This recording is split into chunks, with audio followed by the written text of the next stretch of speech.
আসসালামু আলাইকুম। পঞ্চম শ্রেণীর প্রিয় শিক্ষার্থী বন্ধুরা, তোমাদের যে প্রশ্নটা আসবে এর স্ট্রাকচারটা নিয়ে আমি আজকে হাজির হয়েছি। কোন আকারে প্রশ্নটা আসবে এর A to Z পর্যন্ত আমি আজকে বর্ণনা করব।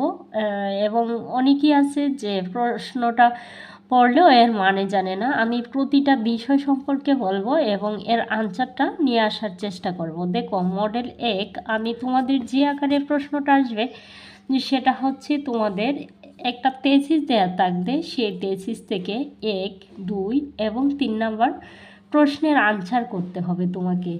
1, 2 এবং 3-এর এই যে তেসিসটা আসবে, ঠিক আছে? তাহলে একটা আমাকে কি করে আনসারটা করতে হবে দেখো। এক হচ্ছে এই, choose the correct answer from the alternative, write only the answer on the answer paper. তোমাকে বলছে এইখানে সঠিক উত্তর দিয়েছে নাও এবং উত্তরপত্রে সঠিক এইখানে যে প্রশ্নটা দেয়া আছে এর থেকে তোমাকে একটা সঠিক উত্তর বেছে নিতে হবে। উত্তরপত্রে সঠিক উত্তরটা লিখতে হবে এখান থেকে, ঠিক আছে?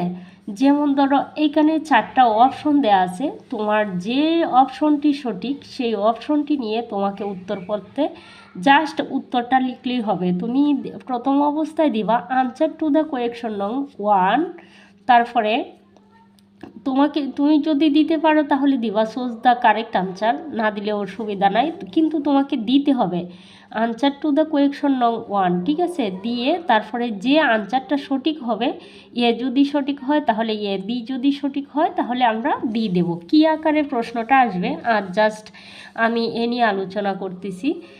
পরবর্তীতে আমি প্রতিটা প্রশ্নের আনসার দেওয়ার চেষ্টা করব এবং প্রিপারেশন দেওয়ার চেষ্টা করব যে এর কোন মডেলটা আসতে পারে, কোন মডেল নিয়ে তোমরা পড়বা, তাহলে 1, 2, 3-এর আনসার করতে পারবা, ঠিক আছে?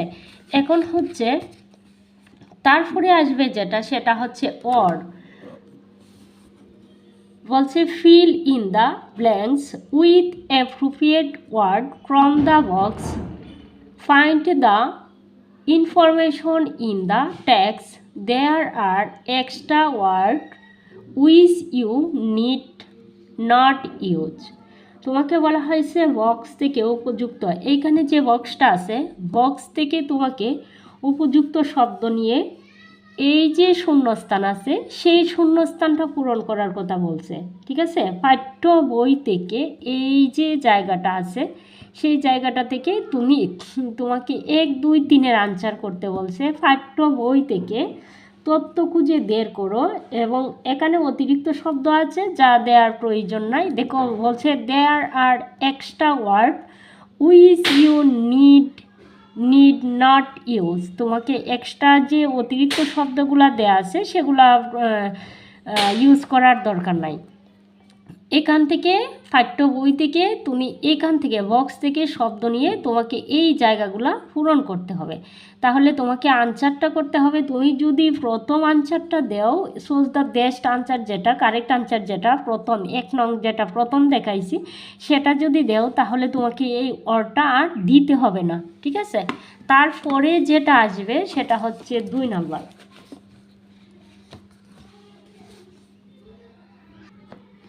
দেখো 2 নম্বরে বলছে রিড দ্য ফলোয়িং স্টেটমেন্ট, তথ্যগুলো পড়ো, write true for correct statement. যদি ট্রু হয়, সত্য হয়, তাহলে এর জন্য সত্য লিখো, and false for incorrect statement. যদি তোমার তথ্যটি ভুল হয়, ইনকারেক্ট হয়, ভুল হয়, তাহলে তার জন্য তোমাকে মিথ্যা ফলস লিখতে বলছে, ঠিক আছে? এইখানে যেমন ধরো the school garden is in front of the big playground, তাহলে এই প্রশ্নটা ধরো আমার সত্য, তাহলে আমি আনসার টু দ্য কোয়েকশন নং 2 দিয়ে আমি জাস্ট লিখবো। লেখার পরে এইখানে ট্রু দিয়ে দিব, ঠিক আছে? এখানে আমাকে কারেক্ট আনসার করার কথা বলিনি, তাহলে ট্রু দিয়ে দিব, ফলস হলে ফলস দিয়ে দিব, ঠিক আছে? এবার আমরা যাব 3 নম্বরে। তোমাকে 3 নম্বরে বলছে answer the following question in a sentence or sentence. তোমাকে বলছে নিচের প্রশ্নগুলোর উত্তর দাও। এক বা একাধিক বাক্য দ্বারা তোমাকে বলছে এই প্রশ্নগুলোর উত্তর দিতে।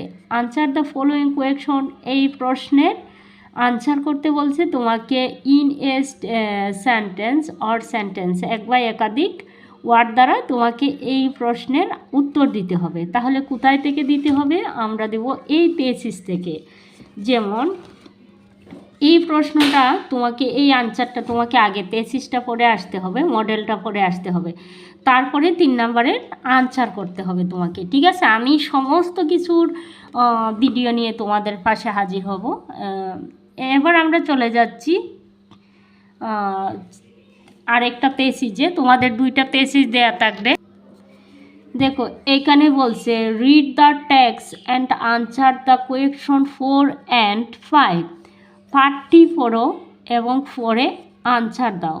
তাহলে কের আনসার দিতে হবে? 4 এবং 5-এর। তাহলে এই তেসিসটা সম্পর্কেও আমাদের বই থেকে, মডেল থেকে জ্ঞান লাভ করতে হবে। শুধু এই তেসিস না, এই আকারে তোমাদের তেসিস আসবে, ফেসিসগুলো পড়তে হবে।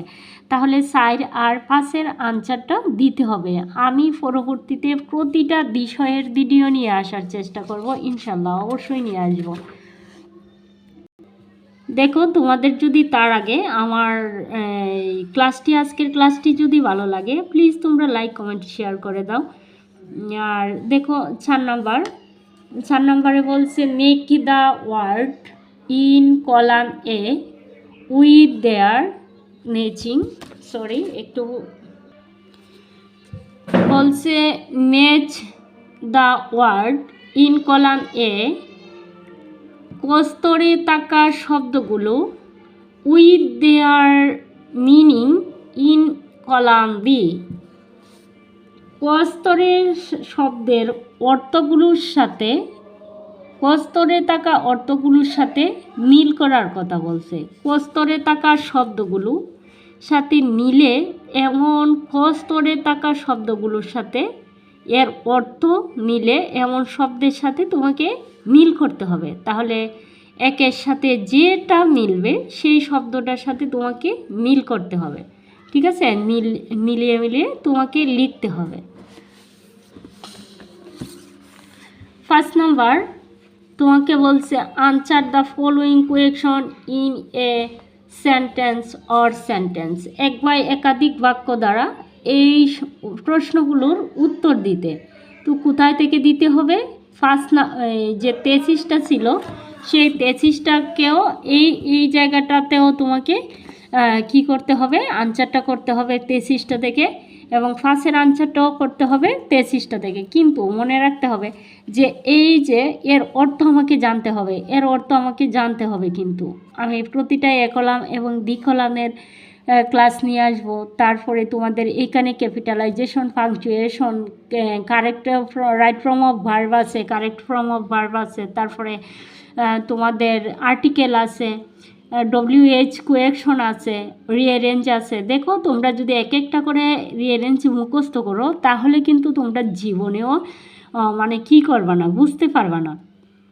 বিষয়গুলো হচ্ছে কি, আমরা সমস্ত যদি ক্যাপিটালাইজেশন এবং পাংচুয়েশন থাকে, তাহলে আমরা যদি একটা ক্যাপিটালাইজেশন এবং পাংচুয়েশন কমপ্লিট করি, বুঝে কমপ্লিট করি, তাহলে সমস্ত ক্যাপিটালাইজেশন এবং পাংচুয়েশন আমরা শেষ করতে পারবো। কারণ একটা একটা করে আর করতে হবে না। আর যেমন ধরো রাইট ফর্ম অফ ভার্ব, এর জন্য আমাদের কিছু সূত্র আছে, অঙ্কের যেমন কিছু সূত্র আছে ঠিক তেমনি এরও আছে। আমি তোমাদের জন্য প্রতিটা আলাদা আলাদা করে ক্লাস নিয়ে আসবো। বইয়ের এক একটা করে মুখস্থ করা, এটা হচ্ছে তোতা ফাঁকির মতো মুখস্থ করা, এটা আসলে বুঝে তোমরা মানে করতে পারবা না। সেজন্য আমাদেরকে প্রতিটা বিষয়ই ভালোভাবে বুঝতে হবে এবং কি করতে হবে, এর সম্পর্কে ভালো আইডিয়া থাকতে হবে। যেমন ধরো ক্যাপিটালাইজেশন, আমি বলি পাংচুয়েশনের কথা আমি পরবর্তীতে বলবো। ঠিক আছে, ক্লাসটা যাতে লং না হয় সেজন্য আমি চলে যাচ্ছি। দেখো এইখানে তোমাকে কি বলছে, 6 নম্বরে তোমাকে বলছে, দেখো 6 নম্বরে বলছে rearrange the given word in the correct order to make meaningful sentence. প্রদত্ত শব্দগুলো সঠিক ক্রমে সাজিয়ে অর্থপূর্ণ বাক্যে তৈরি করতে। এইখানে সমস্ত ওয়ার্ডগুলিকে আমাকে সাজাতে হবে, এলোমেলো আকারে দেয়া আছে, তাহলে কিভাবে সাজাতে হবে দেখো। আমাদেরকে একটা উদাহরণ দিই। এটা যেহেতু রিঅ্যারেঞ্জেরও একটা স্ট্রাকচার আছে যে আমাদেরকে সর্বপ্রথমে কি ফলো করতে হবে। এইখানে সাবজেক্ট, তারপরে ভার্ব চিনতে হবে, তারপরে মানে এক্সট্রা ওয়ার্ডগুলো কি করে নিয়ে আসতে হয় আমি তোমাদের এর নিয়ে ক্লাস করাবো, ঠিক আছে। এখন দেখো, মেক 6 যদি দেও তারপরে 7 দিতে হবে না, তোমাদের এই আকারে আসবে। 6 নম্বরে তোমাদের কি আসবে? রিঅ্যারেঞ্জ আসবে, মাথায় রাখতে হবে। 6 নম্বরে আসবে রিঅ্যারেঞ্জ। তাহলে এটা হচ্ছে এলোমেলোটা আমাকে সাজাতে হবে। যদি আমার 100 আনসার করতে হয় তাহলে আমাদের ভালো প্রিপারেশন নিতে হবে। দেখো এইখানে বলছে make meaningful sentence with the following word. এই যে ওয়ার্ডগুলো আছে এই ওয়ার্ডগুলা দিয়ে তোমাকে অর্থপূর্ণ একটা বাক্য তৈরি করতে বলছে। অর্থপূর্ণ একটা বাক্য তৈরি করার জন্য বলছে, মানে সেন্টেন্স গঠন যেটা আমরা বুঝি। এবার আমরা চলে যাব 7-এ। দেখো 7 নম্বরে বলছে write the following text using capital letter and punctuation mark. নিচের লেখাটি বড় হাতের অক্ষর ব্যবহার করে অক্ষর ও জ্যোতিচিহ্ন ব্যবহার করে পুনরায় লেখার কথা তোমাকে বলছে। Write the following text using capital letters and punctuation word. এই যে বাক্যগুলো আছে সেটার ক্যাপিটাল লেটার ব্যবহার করে, জ্যোতিচিহ্ন ব্যবহার করে, যেখানে প্রশ্নবোধক চিহ্ন আসবে সেখানে প্রশ্নবোধক চিহ্ন, যেখানে কমা আসবে সেইখানে কমা, যেখানে ফুল স্টপ আসবে সেইখানে ফুল স্টপ, তারপরে কোন সময় ফুল স্টপ আসবে, কোন সময় দাঁড়িয়ে আসবে, কমা আসবে, দাঁড়িয়ে আসবে না যেহেতু এটা ইংরেজি। তাহলে আমি এর জন্য ক্যাপিটালাইজেশন এবং পাংচুয়েশনের জন্য একটা ক্লাস নিয়ে আসবো। আমার দেওয়া আছে, তবুও আমি আবার নতুন করে তোমাদের জন্য ক্যাপিটালাইজেশন এবং পাংচুয়েশনের একটা ক্লাস নিয়ে আসবো। দেখো তোমাদের যদি ক্যাপিটালাইজেশন এবং পাংচুয়েশন ভালোভাবে জানা থাকে তাহলে এই যে প্রিপোজিশনের ব্যবহারটা এটা খুব একটা জানতে হবে না তোমাদের। 7 নম্বরে অবশ্যই ক্যাপিটালাইজেশন এবং পাংচুয়েশন আসবে, ঠিক আছে। তারপরে complete the following, feel in the blanks with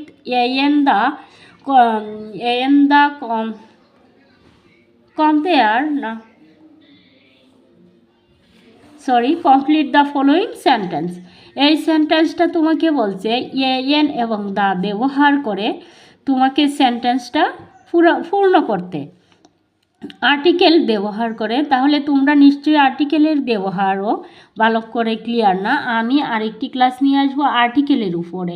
দেখো আমি বারবারই বলতেছি, প্রতিটা বইয়ে তোমরা মুখস্থ করবা না যে এর আগে কি বসবে, দিক, এইখানে কি আছে, এইখানে বসবে, কেন বসবে তা জানো না, কিন্তু তোমরা পরে মুখস্থ করে ফেলবা যে ইজ এ দিক কান্ট্রি, কিন্তু এটা কেন বসলো এইখানে কনসোনেন্ট থাকার কারণে এখানে বসবে, কিন্তু তোমরা জানো না। যদি বিষয়গুলো জানো কখন ব্যবহার করতে হয়, এন করতে হয়, তাহলে দা করতে হয়, তাহলে তোমরা সব বুঝে এইখানে যে কোনো অবস্থায় তোমাদের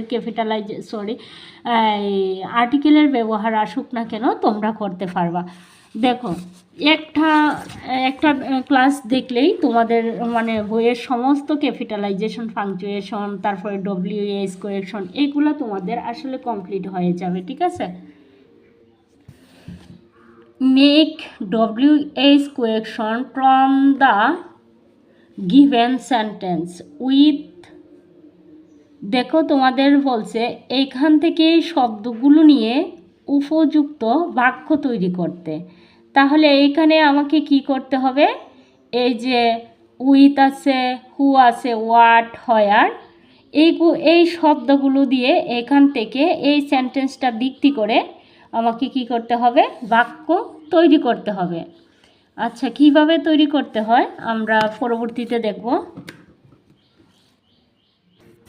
আমি তোমাদের যেটা সাজেস্ট করব সেটা হচ্ছে তোমরা ক্যাপিটালাইজেশন এবং ফাংচুয়েশন ভালোভাবে কমপ্লিট করবা। ঠিক আছে, ক্যাপিটালাইজেশন এবং ফাংচুয়েশন যদি তোমরা ভালোভাবে ব্যবহার করো তাহলে ডব্লিউএস কোয়েকশন এবং দেখো এখানে আছে feel in the blanks with appropriate adjective, সেটাও তোমাদের দিতে হবে না, কারণ এইটাও অ্যাডজেক্টিভটাও তোমাদের কাছে কি থাকবে, অপশনাল থাকবে, ওয়ার্ড থাকবে। তাহলে একটা দিলে এই যে ওয়ার্ডগুলো আছে সেই ওয়ার্ডগুলো তোমাদের দিতে হবে না, যেহেতু ওয়ার্ড আছে। দেখো এইখানে বলছে তোমাকে উপযুক্ত বিশেষণ ব্যবহার করে তোমাকে বাক্যগুলা তৈরি করতে বলছে, বাক্যগুলা কমপ্লিট। এবার দেখো এইখানে 8 নম্বরে কি বলছে, complete the following sentence using correct form of verb. এইখানে রাইট ফর্ম অফ ভার্ব, যেটা সঠিক ভার্ব, এই ভার্বটি বসিয়ে, যেমন ধরো এইখানে ইট আছে, এইখানে কোন ভার্বটি বসবে সেই ইটটাকে উপযুক্ত সঠিক ভার্ব তৈরি করে তোমাকে সেন্টেন্সটা গঠন করতে হবে। তারপরে তো আছে প্যারাগ্রাফ এবং কি আছে কম্পোজিশন, তোমাকে এই দুইটার আনসার করতে হবে। আমি আশা করি আজকের ক্লাসটি তোমাদের ভালো লাগছে। যদি ভালো লাগে প্লিজ লাইক কমেন্ট শেয়ার করে আমার পাশে থাকবা। আল্লাহ হাফেজ।